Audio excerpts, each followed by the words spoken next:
kemungkinannya juga mungkin untuk membangun data center di sana. Dimana kita tahu data center ini kan membutuhkan lahan juga begitu yang sebenarnya tersedia di Betul. Indonesia Timur begitu. Tapi dengan masalah konektivitas dan juga mungkin energi yang relatif tidak terlalu stabil, artinya kemungkinan Indonesia bagian timur untuk tersentuh industri data center itu masih jauh. Saat ini kita lihat memang karena kebutuhan dari user juga lebih banyak di pulau-pulau di bagian barat Indonesia, memang hampir semua pelaku data center membangun di daerah itu ya, dari Sumatera all the way ke Jawa gitu. Tapi kalau kita lihat dari potensi geothermalnya, terutama di Flores ya, ini sebenarnya potensi yang sangat luar biasa besar untuk bisa menjalankan data center dengan lebih sustainable. Dan kita lihat juga dengan potensi kita bisa menggunakan internet connectivity yang modelnya baru ya, dari mesh network low Earth orbit, ini juga akan sangat membantu untuk bisa mempercepat pertumbuhan internet penetration di sana. Dan banyak teknologi data center baru ini yang sifatnya ready to deploy kapan saja gitu Mbak. Jadi modelnya containment dan containerized. Jadi bentuknya benar-benar seperti kontainer, lahannya tidak terlalu besar, dan itu bisa dideploy dalam waktu yang kurang dari 4 bulan, 5 bulan gitu. Baik, kembali lagi ke minat investor asing untuk bisa masuk ke industri data center di Indonesia. Kita tahu juga sebelumnya kita mendengar ada rencana pusat data center nasional. Mungkin boleh dijelaskan update-nya seperti apa sejauh ini? Pusat data nasional ya, spesifik yang sudah jalan memang satu ya, yang Cikarang. Kita juga sudah lihat di berita bahwa yang di Batam itu memang sudah tidak dijalankan lagi dari hearing Bu Mutia di Komisi 1. Tapi potentially dari aspek transformasi digital, baik itu dari lembaga, kementerian, Pemprov, sampai ke pemerintahan kabupaten, ini terus berjalan ya. Artinya data center sebagai tulang punggung dari digital ecosystem tetap dibutuhkan.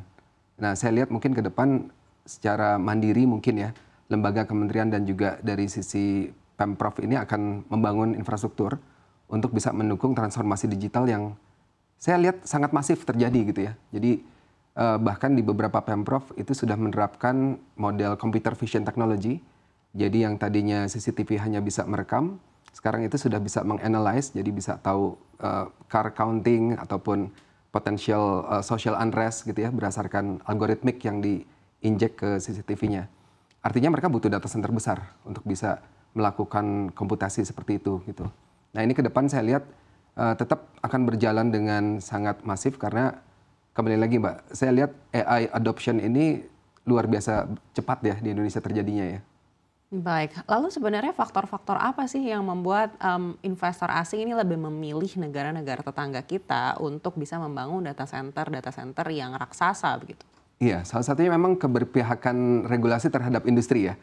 Jadi kalau kita lihat betapa besarnya peranan Sultan Ibrahim sebagai Sultan Johor, yang sekarang diangkat yang jadi di Pertuan Agung di sana, untuk memberikan banyak sekali insentif di industri data center, dan beliau sangat mengerti sekali bagaimana memenuhi kebutuhan industri, termasuk memaksa tenaga berhad di PLN-nya Malaysia ya, untuk melakukan large scale solar farming, membangun 1,3 gigawatt solar farm yang akan memenuhi kebutuhan green energy di daerah Johor Bahru ya, Semenanjung Johor Bahru. Dan itulah hal yang sama terjadi di Thailand. Jadi kalau kita lihat regulasi yang diterapkan di Thailand ini banyak sekali melakukan copy paste dari apa yang terjadi di Johor Bahru, sehingga berbondong-bondong investor juga masuk ke sana. Tapi regardless of this regulatory framework yang terjadi di dua negara ini, Indonesia tetap punya potensi besar Mbak. Lebih karena memang 72% dari jumlah internet penetration kita ini, yang 221 juta ini, penggunanya tuh usianya di bawah 40 tahun. Artinya mereka sangat aktif menggunakan internet di kehidupan kesehariannya mereka, itu yang pertama. Kemudian juga kita bicara gross merchandise value, digital economy, di tahun ini kita akan reach sekitar 124 billion dollar ya.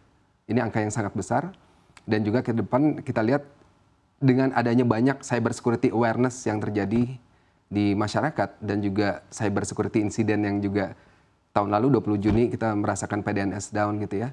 Kita melihat akan banyak sekali perusahaan-perusahaan yang akan mencoba untuk comply dengan undang-undang PDP di Indonesia ini untuk bisa menjamin bahwa data penduduk kita ini lebih secure ke depannya. Baik, tadi Anda sempat katakan Thailand ini copy paste saja regulasi yang diterapkan di Johor begitu ya. Banyak kesamaannya ya. Baik, apakah kita juga bisa melakukan hal yang sama? Apakah relevan jika diterapkan di Indonesia ini?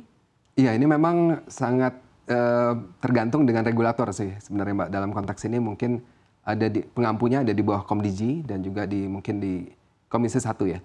Yang jelas kami melihat Undang-Undang Perlindungan Data Pribadi ini sudah satu platform yang sudah sangat baik untuk kita bisa memiliki keamanan digital untuk penduduk Indonesia yang lebih baik.